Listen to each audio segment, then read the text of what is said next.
I woke up to a misty sunrise overlooking the Punakajong fortress cum temple cum monastery. Today we would visit the Chimilakang temple, cross over the Lawala Pass, and onto the black-necked crane sanctuary.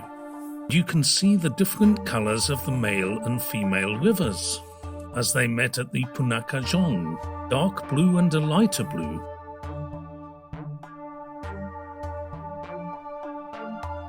Great views down the valley. It was a beautiful drive out of Punaka province and into Ganwe province. And after a few kilometers of dirt track, we arrived at the Chimilakang temple. And this place has quite an amazing story.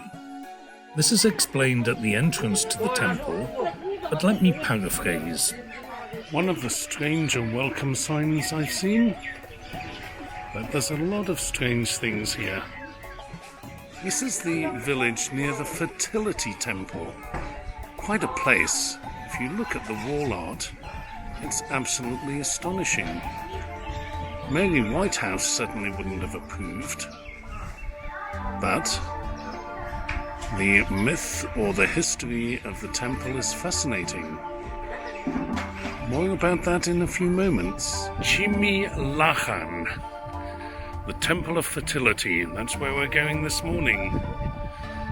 With my trusty guide Tashi. Lovely clean air. Not too cold.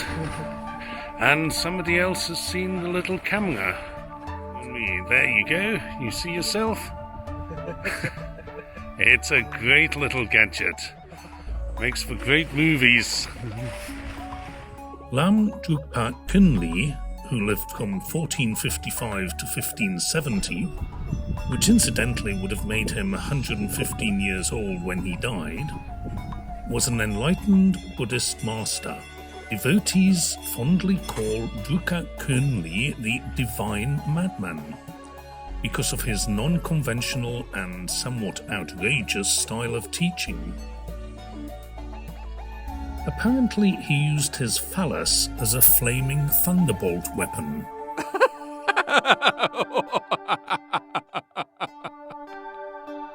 Lam Drukpa Kinley's most outrageous and sacred actions included the taming of a number of demons and demonesses who were tormenting the Bhutanese people.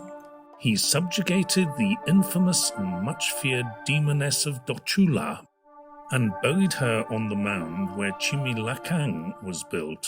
That's just as well, because I visited Dochula just yesterday.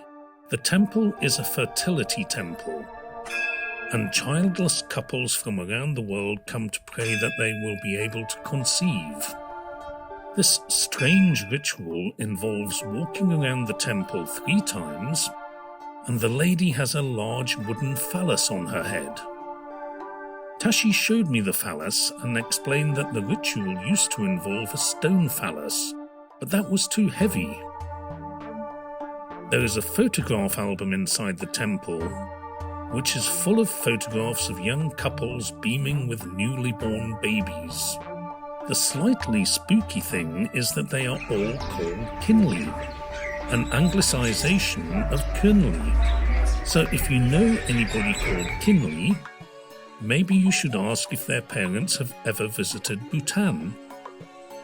Not surprisingly, the souvenir shops were somewhat unusual. And our road continued up the mountains towards the Lawala Pass. Through some fantastic scenery,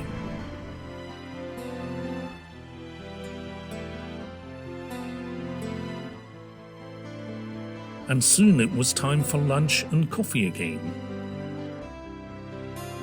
Today very close to the Lawala Pass.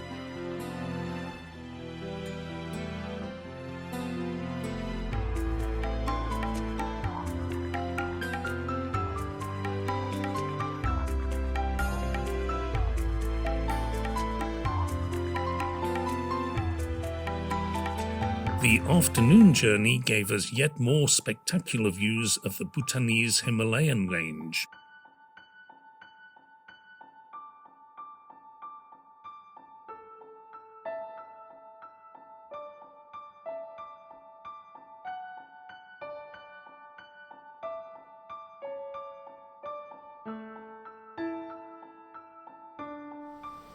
And the theme for the afternoon would be birds.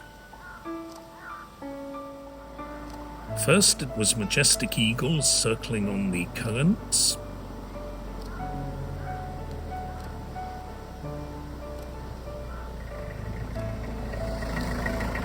And then we interrupted a vulture's afternoon meal by the roadside.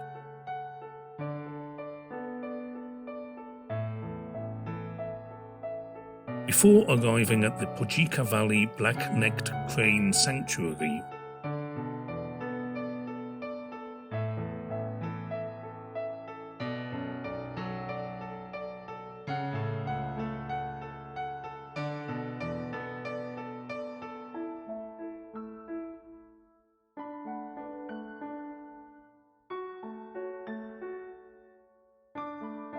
Accommodation was Spartan, and I settled in for a very cold night.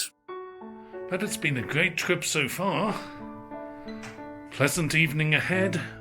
Processing photos. Good.